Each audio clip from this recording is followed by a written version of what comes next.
He seemed like the kind of man no one would notice. Quiet, polite, a factory worker, a husband. But behind that calm, ordinary face hid one of the most prolific serial killers in American history. This is the disturbing story of Gary Ridgway, the Green River Killer, a man who turned the rivers and woods of Washington state into his hunting ground. It began in the early 1980s, when the bodies of young women started appearing along the Green River, south of Seattle. Most were sex workers or runaways, women society had already ignored. To the public, they were invisible, and Ridgway knew it. He used their vulnerability as cover, luring them with fake kindness before strangling them in his truck, often returning later to visit the bodies.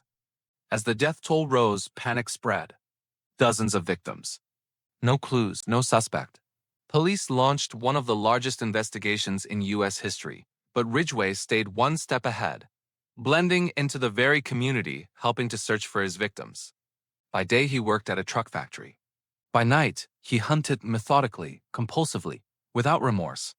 He attended church regularly, handed out religious pamphlets, and even volunteered to help catch the killer, all while hiding his own victims in the nearby forests and rivers. Years passed. The Green River Task Force combed through thousands of leads. They even interviewed Ridgway, twice, but let him go. It wasn't until the 1990s, when DNA technology advanced, that the truth finally surfaced. Evidence from decades-old crime scenes linked him directly to several murders. In 2001, Gary Ridgway was arrested. What followed stunned investigators. He confessed to 48 murders, but claimed the real number was closer to 71. He said, with chilling calm, "I killed so many women I can't remember them all. There was no rage, no madness, just emptiness." He killed, he said, because it was easy. In 2003, Ridgway avoided the death penalty by cooperating with authorities, leading them to the remains of his victims.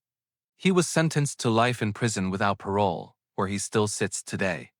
Gary Ridgway's dark legacy is more than a story of evil. It is a reflection of how society failed to protect the most vulnerable.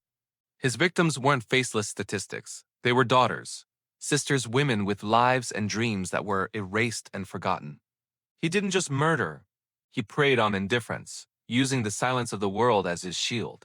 And that is the most terrifying part of his story, that the Green River Killer didn't hide in the shadows. Acha hid in plain sight.